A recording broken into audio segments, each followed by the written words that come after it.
All right, ladies and gentlemen, welcome back to another Pour Review Worth a Shot. I am Furlan, this is Lane, and today we're going to flip it up a little bit. We've done a few whiskeys behind us. We are moving on to a new territory. We're going to go into rum.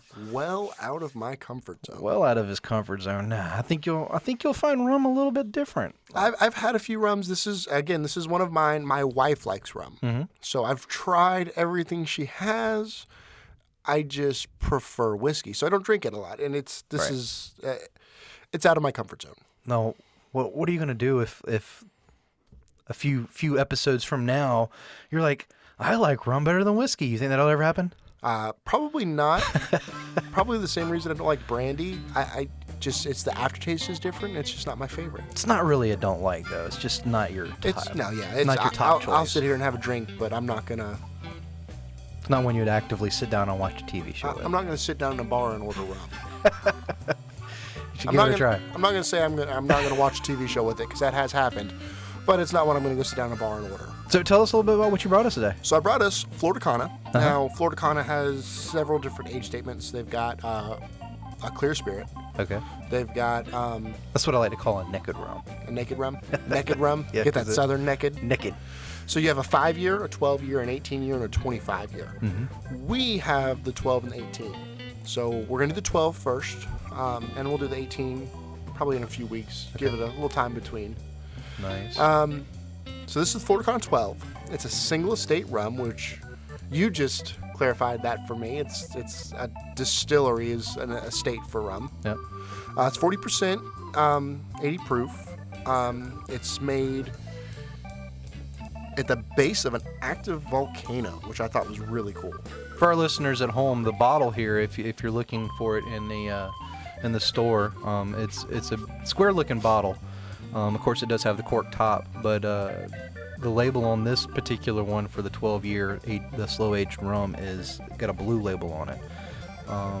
The others are different colors. We'll go into those as we bring those on for the review. But it's kind of like a square, short rum. Bottle. It kind of reminds me a lot of like the tequila bottles a little bit. Yeah, it's narrow. Though. Right. It's not the big, huge, not the big square ones, but yeah, it's a little flatter, rectangular, I guess, base. But nice little glass. It's got some sugar cane stalks etched in or embossed on the side of the glass there. Now this is definitely a pressed bottle. You can see the seam that runs down the side. Mm-hmm. What I really like is it's a plastic cork topper, but it's got the engraving in it. It's got the Flor de Cana written on top. It's well made. It's interesting. It looks good. It looks almost leathery, right, from a glance, but it's definitely kind of got that matte finish to it. Yeah. This is one of my wife's favorite rums. She prefers this one over the 18. So I gotta be honest, the first time I've ever had this rum was in Costa Rica. And I personally fell in love with it. It's a real smooth rum. If I were to describe the flavor of this rum, it does have a very strong caramel taste to it. Compared to other rums, not as much as the spice side. Because like you have like a lot of older spiced rums, this is more sweeter caramel. It's really good for mixing and more of your tropical drinks, pina coladas, stuff like that. Okay, so for those who don't know, where whiskey is grains and corns and barleys and rye, this is a sugarcane distilled liquor. Mm-hmm. It's 100% sugarcane, and that is rum. So I do know that whenever they began settling the U.S., Mm-hmm. And they're running through the Bahamas and all, and they're going to these sugarcane plantations where they're growing sugarcane for sugar. Mm-hmm. They realized that, hey, I have something that already has these naturally produced sugars that don't have to be broken down from starch. Right. So the distillation is so much easier, and I get so much more volume, and we can make a cheap liquor. And that's where rum came from. So all the English are like bad-mouthing it because it's not brandy, and brandy was the thing. All right. Whiskey wasn't. It was a step taken out of the process, essentially. Yeah, so they were all upset about it because, it's a cheap trash It's liquor. crazy because it still has that lingering idea behind it. Yeah, no, it's... To this day, I mean, polished people will look at whiskey as being a superior liquor to rum. Yeah, and it's a lot of people do. And It's just different. You don't even see... Oh, I just noticed that it's got the Flor de Cana pressed on the bottom. Nice. I seen that through the... I'm sitting here looking at it, and I'm like, oh, that says Flor de Cana when you're looking at it this way. It's a reverse Squirrel. press. Go off on a tangent. So it's this is made at the base of an active volcano, like I was saying earlier. Mm-hmm. It's made at the base of the San Cristobal volcano in Nicaragua. Mm-hmm. So it's going to have all that natural acidic minerals in the soil as it's growing, so it's going to give it a little different flavor. It's going to have that effect on it. Now, I do have the official tasting notes. The nose, I find it funny because there's not caramel written in this anywhere. No. Wait till you taste it. The nose is red fruits, honey, and toasted nuts. Mm-hmm. The taste is wood, vanilla, baked apples. Now, see, to me, the difference between vanilla and caramel is whether or not it's kind of got that sweeter taste to it. Yeah. I mean, they're very similar in taste. And then the finish is just listed as smooth and well balanced. Now, for those who have been watching us for a little while, whenever I say the official notes, I'm going to the website, the Right. Flor de Cana website, and I'm Googling Flor de Cana to get as much information as I can so that I have something to talk about. Right. So I get the tasting notes. If I cannot find an official tasting note, I go to the most reputable review I can find to get a written tasting note. So I have something to share before we dive into it. Right. Now, the reason I do that is just because the more experienced person is going to sit down and they're going to dissect this a little bit deeper than we're going to be able to. Right. So I like to have those notes listed too. Our notes are going to be like, wow, this is sweet. How much you want to bet? Yeah. I mean, yeah. That's, and I guarantee you're gonna say caramel. Ooh. It's just, and it's got that smell, the sugar cane smell, the rum smell. It's not a bad smell. And it's a good smell. It's I think that's where they get the red fruits. It's I very smell. Yeah. apple. It's not a berry. It's not a raspberry. It's not a strawberry. It's more apple. I'm sure there's an actual particular fruit, maybe in Nicaragua, that they're saying that is actually the red fruit. I'm not that cultured. No. I'm definitely not that fruit cultured because I'm a meat and potatoes guy. So red apple's about all you're gonna get out of me, as far as red apple, strawberries, and raspberries. There's my red fruits. It does have a really, so I'm not getting the alcohol on this at all. 40%. So it's lower end. It's I don't know if there's a high or a low for rum. Now, Check that out though. When you spin the glass, you can actually see the oil kind of stick to the glass and drip down a little bit as it rolls through. I have never added water to a rum or brandy, and I'm really excited about this. Oh, we're gonna try something new. I'm I have very never excited. either. I mean, I've had ice and watered down ice. Yeah, but that's a whole different thing. Yeah, you've learned, and you've I've learned that ice. learned here recently that ice changes the dulls. whole complex completely. We learned that on the Ardbeg. Yeah. You went from I just took a bite out of this piece of charcoal and it tastes terrible to wow, there's some complexity. There's some flavor there. There's something other than this piece of charcoal I'm chewing on. It's like somebody stuck something inside of it and just like.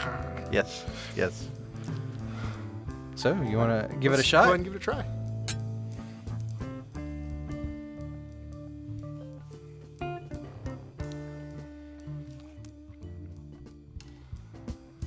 So I don't get honey, but I get a molasses. Yeah. I get almost maple, but not maple syrup. It's That's where I get that syrupy caramel, feel. sweet caramel. No, I don't. Honestly, it almost tastes like I almost get burnt caramel. Yeah, well, Well, to me, no. that's what caramel is burnt sugar. Well, I guess it's hard to explain. yeah. My mother made caramel one time and she burnt it. Yeah. You're watching this. I'm sorry. I'm going to tell everybody. It was terrible. It was so. That's so not saying horrible. that this is terrible. But it's got that bitterness that adds into the super sweet. That's there is a bitterness in. I think this. that bitterness might be the red fruit that we're tasting. I'm not sure what that red fruit is, Yeah, it's like I said, it's not a sour like bitter. a grainy apple type. Not even that. There's not that sourness to it. They're saying baked apples on the taste, and that could be it. But it's anytime I ever have baked apples, they're sweet baked apples. This would not be a sweet baked apple at all. No. And I get the wood. The wood's very prevalent, but it's not overpowering. It doesn't jump out at you, but it's there. Yeah, the aftertaste I'm getting after you let it sit on your tongue a little bit, is more of the sweeter taste. It's got a kind of a medicine-y texture, medicinal, just kind of sitting there. I'm sure that's probably what it was originally designed for, is medicinal purposes. It's got a nice. I'm sure that's all of it. Well, I mean, you got the fruits. Yeah. I mean, it's the fruit tones. This is something that I have no problem sitting down drinking. This is very easy to drink, very smooth. I don't get very much alcohol at all. I'm excited because it is very oily. For those of you watching, you may be able to see it pooling. Don't mind my fingerprints. Or not pooling, but sticking to the side of the glass. Was it viscosity? How you pronounce it? Enunciate Viscosity. it? Viscosity. Viscosity. I like it. All right. We're going to break new grounds here. Oh, my goodness. I'm interested. Oh, don't tap the mic. Trip, trip, trip. And for those of you at home listening or on the road, all we're doing is just adding a few drops of water to change the complexity of the actual rum here. So the idea here is all of the water-soluble components to this rum, I keep wanting to say whiskey, and we're not doing whiskey because I don't even know, are going to new territory. Are going to go to the bottom. And all that oil is going to rise up to the top, and it's going to coat the top. So the oil is what we're seeing whenever it's sticking. That's what's holding the side of the glass. So now we're just letting it sit for a minute, and it's going to separate a little bit. And it's just, these are minute changes, but they have such a broad effect on your flavors. They definitely change it a good bit.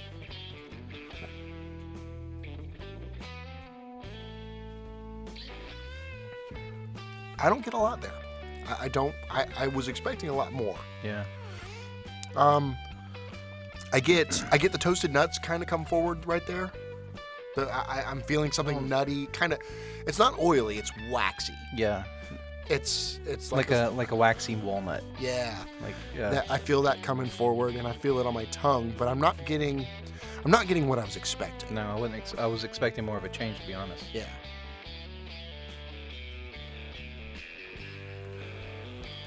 It's not bad. No. The walnuts became a lot more prevalent right there for me. The what did they call it? They called it roasted nuts. I wonder if they mean. I mean, it's South America, Brazil nuts maybe. No. I've never had Brazil nuts. My birds have Brazil nuts all the time. I'm not too sure on that one. So your first thoughts on your first rum review? Definitely, this is something that you're going to want on your bar. This is a wonderful rum. Now, I've had a few mini. I know a couple more. We're going to do some reviews on Kenichi and etc. Right. But my wife tends to go more towards spiced rum. Right. And spiced rum is. See, I don't classify this in the spiced rum category. This is not a spiced rum. This is an aged rum. And that's what I was telling you in the beginning. Is it's more of a sweeter rum versus a heavy spiced cinnamon nutmeg type. And something that I learned here recently is a lot of spiced rum isn't aged. And that kind of threw me. I'm like, I thought the color was because of age. Right. No, it's because it's got a little red tint to it because they threw a bunch of cinnamon in it. And now it's going to change the color a little bit. And when I was told that, I was just baffled. And they're good. They're good for mixing. And that's why I call clear rum naked rum, because it doesn't have the color tote or the red color to it from the cinnamon, because it's not spiced. Yeah, but here recently I'm trying to kind of broaden my liquor selection. I've got my first aged tequila. Nice. All I get off of that is pepper. I got a clear tequila. I also got a new make whiskey. Moonshine. And I picked up a brandy. Right. More specifically a cognac. Cognac is just a specific region in France that they make this brandy. So did you already talk about the price of this particular rum? I don't know. This is about a $40 bottle. Right. For the 12. For the 5, it's about 18. Okay. And it's about 50 for the 18. But it's a good, affordable, easy to drink entry into rum. If you're coming from whiskey, this is a great place to start. I've tried a few aged rums that are a little sickly sweet, and they're still good, but it's something you would want to mix with a drink. And it's not something you want to drink often. Like we did the 40 Creek Copper Pot was very dessert and very. This is I would not classify this as a dessert drink because it has that bitter quality. You know, it's like a good cup of coffee if you like coffee, which I don't. Yeah, I'm glad you said that because I was literally thinking of like sitting down like a cup of coffee at a barista having a good glass of tea. You know, if you don't have if there's no sugar in it, it's going to be very bitter and strong and overpowering. And if you have too much sugar in it, then it's made at McDonald's and you don't want to drink it. Yes. So it's a good drinking liquor. Great times. That's about all I have. All right, guys. We'll catch you on the flip side. Y'all take care. Have a good one. No, this is